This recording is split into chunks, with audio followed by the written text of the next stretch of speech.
December 5th, 2022. A cargo ship arrives at the Polish port of Gdynia carrying 180 tons of South Korean steel. Inside, 10 K2 Black Panther main battle tanks. The contract had been signed just 4 months earlier. 4 months. In the defense industry, where procurement timelines are measured in decades, where a single fighter jet order can take 15 years from signature to delivery, Poland had just accomplished something unprecedented. And this was only the beginning. 216,100 active military personnel, a defense budget consuming 4.7% of GDP, over $100 billion in weapons contracts signed since 2022, a stated goal of 300,000 troops by 2035, with 500,000 by 2039. These are not the numbers of a small Central European democracy trying to meet its NATO obligations. These are the numbers of a nation preparing for something far more serious. While Western Europe debates whether to reach 2% defense spending, Poland is sprinting toward 5%. While Germany struggles to field a single combat-ready brigade, Poland is assembling an arsenal that will dwarf every military on the continent. This is the story of how a country that was partitioned off the map 3 times in its history, invaded by both Nazi Germany and the Soviet Union within the same month, and occupied for half a century, is now building the most powerful army in Europe. And the question is not whether they will succeed. The question is, what happens when they do? Before we get into the details, if you enjoy deep dives into geopolitics and military strategy, subscribing and liking would genuinely help the channel grow. All right, let's continue. To understand what Poland is doing, you first need to understand what Poland remembers. In 1795, Poland ceased to exist. The nation was carved up between Russia, Prussia, and Austria in the third and final partition, erasing it from the map of Europe for 123 years. When it re-emerged after World War I, it lasted just 2 decades before Nazi Germany invaded from the west on September 1st, 1939, and the Soviet Union invaded from the east 16 days later. What followed was catastrophic. 6 million Polish citizens perished during the occupation. Warsaw was razed to the ground. And when the war ended, Poland did not regain its freedom. It simply exchanged one occupier for another, spending the next 45 years under Soviet domination. This history is not academic for Poles, it is lived memory. The grandparents of today's military officers remember the war, the parents remember communism, and everyone remembers what happens when Poland is weak. So when Russia invaded Ukraine on February 24, 2022, Poland did not engage in the hand-wringing that paralyzed much of Western Europe. 3 weeks later, on March 17, 2022, the Polish parliament passed the Homeland Defense Act unanimously, not a single dissenting vote. The following day, President Andrzej Duda signed it into law, establishing a target of 300,000 active military personnel and fundamentally restructuring how Poland would defend itself. But the truly remarkable aspect was not the legislation, it was the speed. Within weeks of the invasion, Poland had signed a framework agreement with South Korea worth potentially $15 billion for up to 1,000 K2 Black Panther tanks. By August 2022, the first executive contract was complete. By December 2022, the tanks were arriving. Consider the context. The United States signed its first contract for M1 Abrams tanks in 1976. The first production models were delivered in 1980. 4 years from contract to delivery, Poland received its first K2s in 4 months. This speed was not accidental. Poland had learned from watching Europe's response to the invasion. Germany announced 100 billion euros in a special defense fund in February 2022, yet by late 2023, barely a fraction had been spent. France talked tough about European strategic autonomy while its defense industry operated at peacetime capacity. The United Kingdom retired more equipment than it acquired. Poland chose a different path. If European defense industries could not deliver on wartime timelines, Poland would go elsewhere. If NATO allies were not serious about defense, Poland would become serious enough for all of them. And this brings us to the first of several open questions. How does a nation of 38 million people, with a GDP smaller than Texas, intend to build and sustain a military larger than any in Europe? Tanks. By 2030, Poland will operate more main battle tanks than Germany, France, the United Kingdom, and Italy combined. This is not speculation. The contracts are signed, the deliveries are underway, and the numbers are staggering. From the United States, Poland has ordered 250 M1A 2SE PV-3 Abrams tanks at a cost of $4.75 billion. These are the most advanced variants of America's premier main battle tank, equipped with improved armor, upgraded electronics, and enhanced survivability systems. Delivery began in late 2024, ahead of schedule. Additionally, Poland acquired 116 refurbished M1A 1FEP Abrams through a separate $1.4 billion contract signed in January 2023. These deliveries were completed by June 2024, giving Polish armored units immediate capability while they await the more advanced SEPV-3 models. But the American purchases are only half the story. From South Korea, Poland has ordered at least 360 K2 Black Panther tanks through 2 executive contracts worth approximately $10 billion combined. The first batch of 180 are K2GF models, essentially standard Korean variants delivered quickly to fill immediate capability gaps. The second batch includes 116 K2GF units plus 64 of the new K2PL variant, which will be manufactured in Poland at the Bumar-Lebedy plant with full technology transfer. The framework agreement allows for up to 1,000 K2 tanks total. Poland has indicated it intends to exercise much of this option. 84 K2 tanks have already been delivered as of late 2024. 136 Abrams of various models are in Polish service. By conservative estimates, Poland will field over 1,100 modern main battle tanks by the end of the decade. To put this in perspective, Germany currently operates approximately 300 Leopard 2 tanks, many of which are not combat ready. France has around 200 Leclerc tanks. The United Kingdom fields just 148 Challenger 3 tanks after deep cuts. Italy operates roughly 200 Ariete tanks. Combined, these 4 nations possess fewer modern tanks than Poland will have on its own. But armor is only one dimension of land warfare capability. Modern armies require artillery, they require rocket systems, they require the ability to strike deep behind enemy lines. Poland understands this. The K9 Thunder self-propelled howitzer is considered one of the finest artillery systems in the world. South Korea developed it. Poland is now becoming its largest export customer. Through 2 executive contracts totaling approximately $5 billion, Poland has ordered 364 K9 howitzers. The initial batch of 212 units includes 48 K9GF models delivered directly from Korean production lines and 164 K9A1 variants. The second contract adds 152 more, including 146 domestically produced K9PL variants.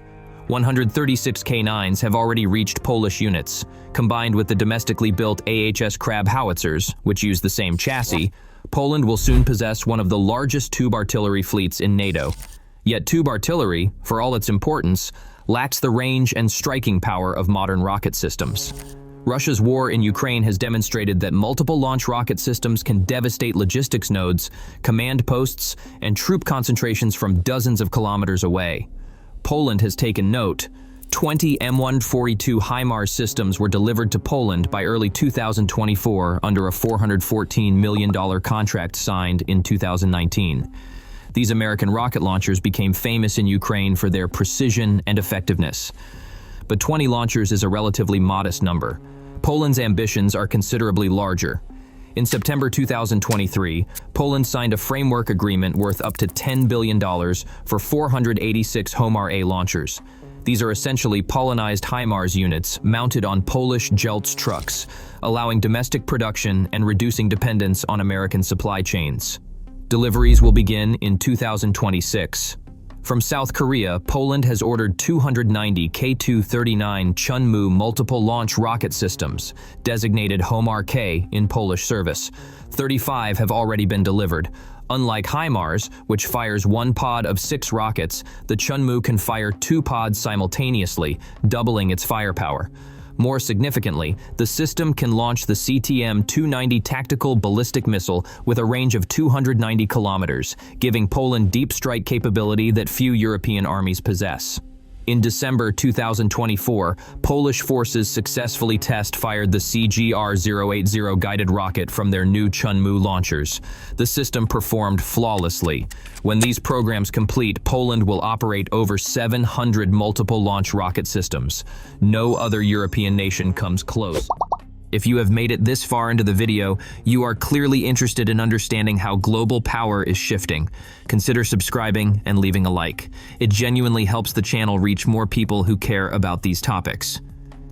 Now back to Poland's remarkable transformation. On January 31, 2020, Poland signed a contract for 32 F-35A Lightning II stealth fighters. The price was $4.6 billion. The jets would make Poland the first operator of fifth-generation fighters in Eastern Europe. 5 years later, on January 31, 2025, the first Polish pilot flew an F-35. The timing was symbolic. The capability is transformational. Poland's first F-35s rolled out of Lockheed Martin's Fort Worth facility in August 2024.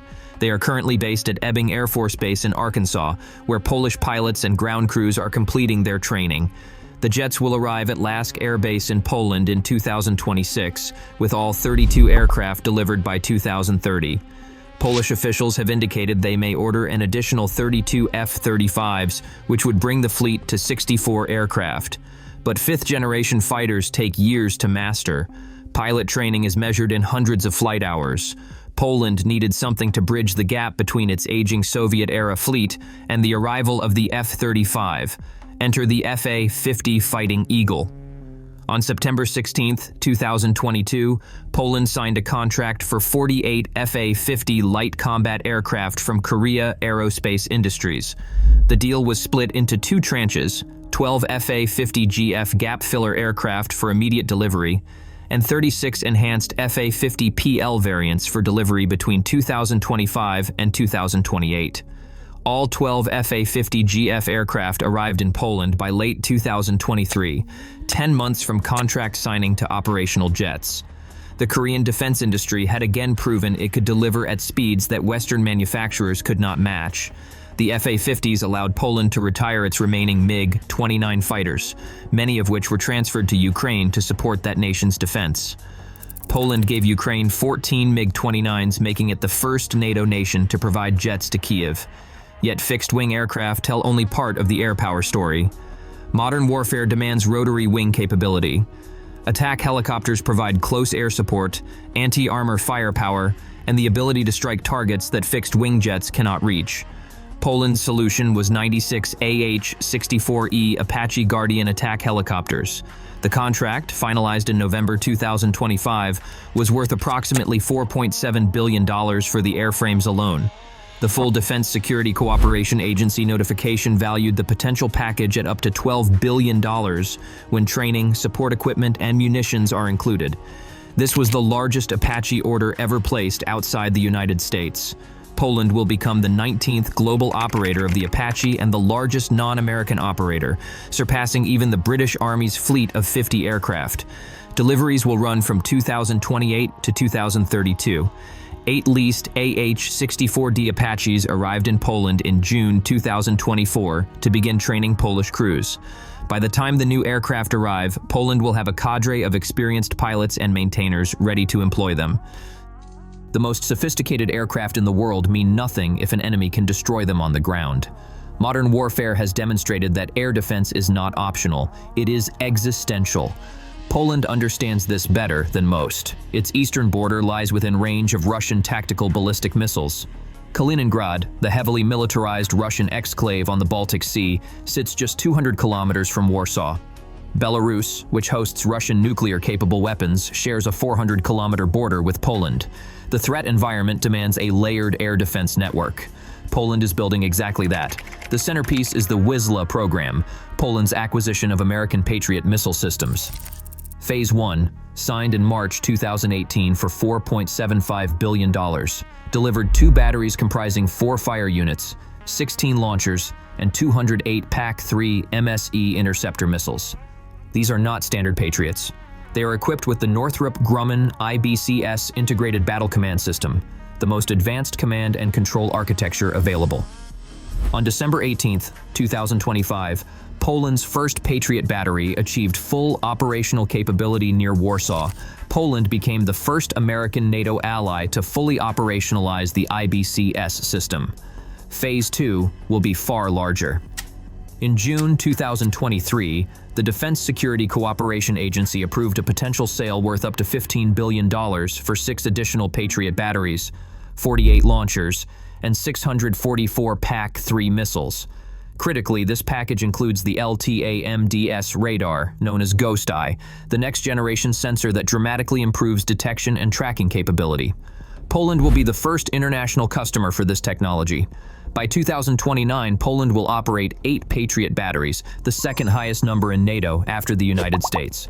But Patriots are designed for medium to long-range threats: cruise missiles, ballistic missiles, aircraft. They are not optimized for the short-range threats that saturate modern battlefields: drones, rockets, loitering munitions. For these threats, Poland is building 2 complementary systems. The NARU program will deliver 23 batteries equipped with MBDA KMM-ER missiles, integrated with the same IBCS backbone as the Patriots. The program's total cost may reach $12 billion. Deliveries will run from 2027 to 2035. The Polika Plus program adds 22 batteries combining KMM missiles with 23mm autocannons and infrared-guided munitions. This layered approach ensures that threats at every altitude and distance can be engaged. The first serial Polika Plus unit was delivered in November 2025.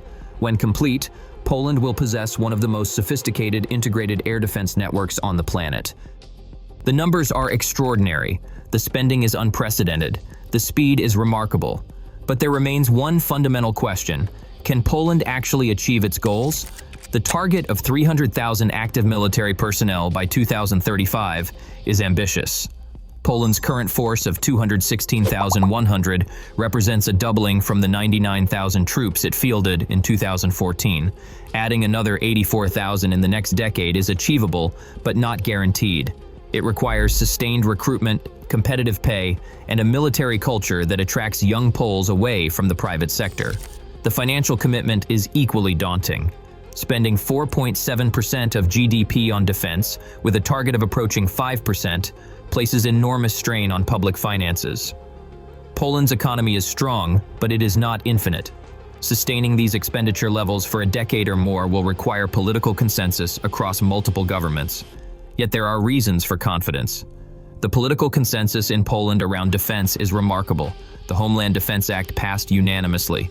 When Donald Tusk's government replaced the previous administration in December 2023, defense spending actually increased.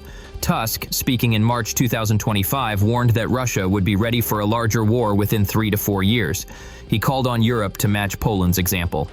NATO Secretary General Mark Rutte, visiting Warsaw in March 2025, was unequivocal. He said that Poland's investment in defense is an example to all allies, and that we should all follow the Polish example. The infrastructure is being built alongside the weapons. The East Shield Border Defense Program, announced in May 2024 and begun in October 2024, will construct 700 kilometers of fortifications along Poland's borders with Belarus and Kaliningrad. Anti-tank barriers, bunkers, trenches, surveillance towers with AI-integrated command centers. The cost is $2.55 billion. Completion 2028. At Redzikowo, a United States Navy Aegis Ashore facility opened in November 2024, housing SM-3 interceptors and ANSPY-1 radar systems. Russia labeled it a priority target. Approximately 10,000 American troops are now permanently stationed on Polish soil. And in what may be the most telling indicator of Poland's seriousness, the government announced a program to train 400,000 civilians in military, medical, and cyber skills by 2027. This is not a military preparing for peacetime exercises. This is a nation preparing its entire society for a conflict it hopes will never come. Return to that December day in 2022. 10 tanks arriving at Gdynia. 4 months from contract to delivery. At the time, it seemed exceptional. Now it looks like the opening movement of a symphony. 84 K2 tanks delivered, 136 Abrams in service, 136 K9 howitzers operational, 35 Chunmoo rocket launchers deployed, 12 FA-50 jets flying. Patriots protecting Warsaw, and the deliveries continue.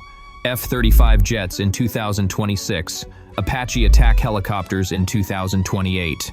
Hundreds more tanks, hundreds more artillery pieces, thousands of missiles, a military that will number 300,000, possibly 500,000 within 15 years. Poland was erased from the map for 123 years. It was invaded, occupied, and subjugated for decades more. Its people learned what happens when they are weak. They learned what happens when their neighbors are strong and they are not. They are determined never to learn that lesson again. The question is no longer whether Poland will build Europe's most powerful army. The contracts are signed, the equipment is arriving, the troops are training. The question is what Europe will look like when they succeed, and whether the rest of the continent will wake up in time to follow their example. If this video gave you a new perspective on European security, subscribing would mean a lot. Drop your thoughts in the comments below. I genuinely read them, and they help shape future content. Thanks for watching.